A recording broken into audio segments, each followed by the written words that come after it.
This is my big concern with the Texans. You know how we talk about the little things? They're not little things anymore. Paul, what do you mean by the little things? I mean small mistakes that are bound to happen over the course of a game. If they happen every single game, are they little mistakes still? No, they can't be. The little mistakes have become big mistakes. And if you're making fucking 11 of these over the course of a game and it's not getting cleaned up the next week, then what are we doing? Tomorrow's show, I'll play some audio of interviews that I did on the radio and on the stream, which will happen at 3:30 tomorrow. Some of my interactions with Texans players afterwards. They don't have an answer. I asked CJ Stroud point blank, what can be done differently to clean up the little things? And he said, I don't know. Here are all of the little things that turn into a big list that took place. 11 of them. I wrote down very extended notes.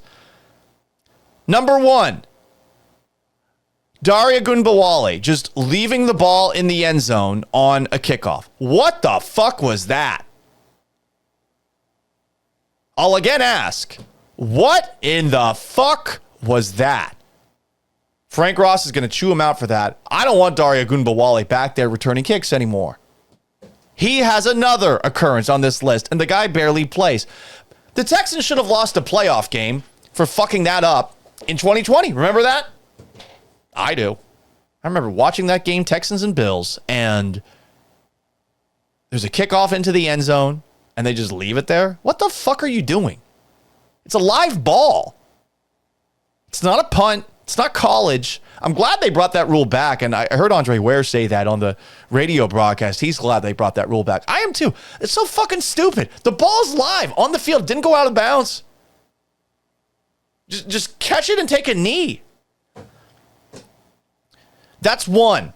2, someone completely forgot Westbrook-Ikhine. I don't even know who he is for that 38-yard touchdown pass on the Titans' second drive. Just completely forgot about him.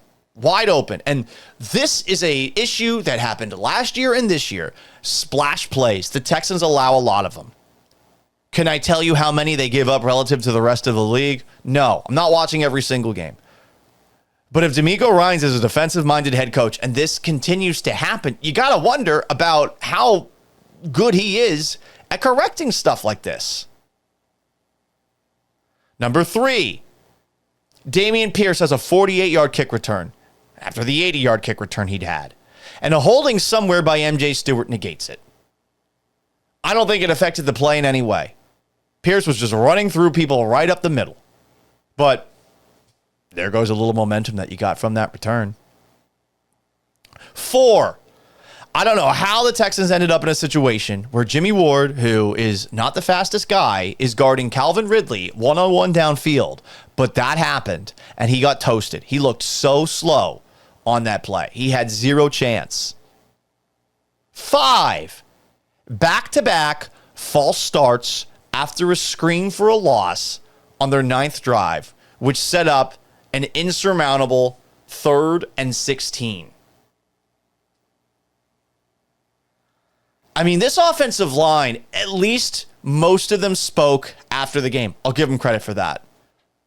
I've been annoyed that Titus Howard has been seemingly ducking, doing camera interviews with the media. I asked him a question. Hey, how do you guys clean this stuff up afterwards? I respect that he actually sat there and took the question, but I'm getting frustrated with his play. I'm getting frustrated with Juice Scruggs, who spoke about it. Jared Patterson, same thing. They all know that they're screwing up. There's so many penalties like this, though. Laramie Tunsil got called for a false start. Titus Howard could have been called for a false start on that very same play. So the insurmountable 3rd and 16 on their 9th drive. That's it. Ball game. Number 6. We're halfway through the big list of little things. They didn't even try to tackle the Titans tight end Okonkwo on a 70-yard catch-and-run touchdown. Guys, Okonkwo is a tight end. And it looked like no one wanted to tackle him and like they were all surprised. I asked Jimmy Ward about that play after the game. I was trying to think of a way to get the best possible answer out of him. He was on the far side of the field, and he said, that was a tight end, right? The answer he gave, there was a pause, and it felt like he wanted to say things, and he was holding back. I'll give him credit. He's a veteran. He knows better. No one even tried to tackle Okonkwo on that play. Andre Ware, who has been fantastic this year in color commentary because of the many Texans mistakes that they've made, said that it looked like the entire defense was watching Gladiator 2 on the play, and I don't disagree. I don't know what they were doing. It's a tight end. You should be able to track him down. Daria Gunbawale back for number 7 on the big list of little mistakes.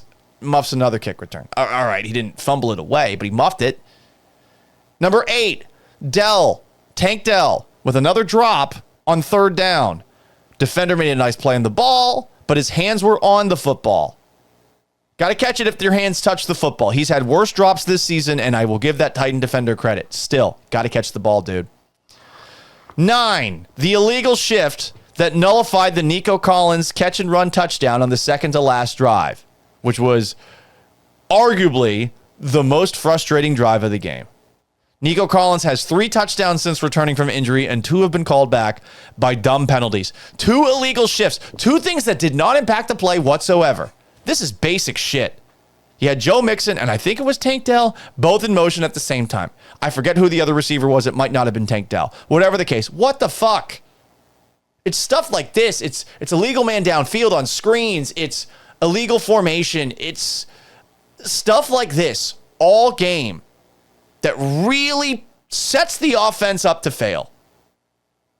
And you're not even surprised when you see it. Now at this point, on big plays by the Texans offense, you are waiting for a flag to be dropped so that you can yell at your TV. We're not done. We still got 2 more on the big list of little things that fucked the Texans over today. 10, a holding on Jarrett Patterson on that same drive takes the Texans from 1st and 10 at the 11 to 1st and 20 from the 21. They were never able to overcome it, leading to a field goal attempt from 28 yards. Kaimi Fairbairn has 12 makes from 50-plus this year, an NFL record. And we've still got, doing a little math here, off the top of my head, oh, God, we still got 5 games left. He missed a 28-yard field goal.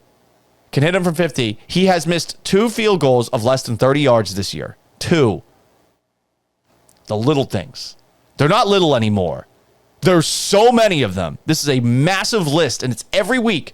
And the biggest problem of all with these little things that are clearly no longer little, even if the Texans think that they are, there has been no correction. That's on the head coach. That's on the quarterback. It's happening every single week. At what point are the biggest CJ Stroud fans and biggest DeMeco Ryans fans who were getting pissed off at me a couple of weeks ago for just asking if DeMeco Ryans is ever going to be one of the best coaches in the game? Where the fuck are you now? And what are you saying to yourself right now? Because we're not seeing progress from either of them. It's year 2. That does not mean that they cannot continue to improve. We always should be striving to improve in life. But week to week, these things happen over and over again. And just based off of talking with the offensive linemen after today's game, it doesn't really feel like there's been much of an effort at practice to fix this. And look, maybe the practice effort doesn't fix this, but something has to change. And it's why people get so frustrated with DeMeco Ryans at these press conferences when he's so positive. Oh, how are you positive? This happened last week. It happened the week before. It happened the week before. They're not the little things anymore. This is the big thing that is the reason that the Houston Texans are frauds. 11 things this week.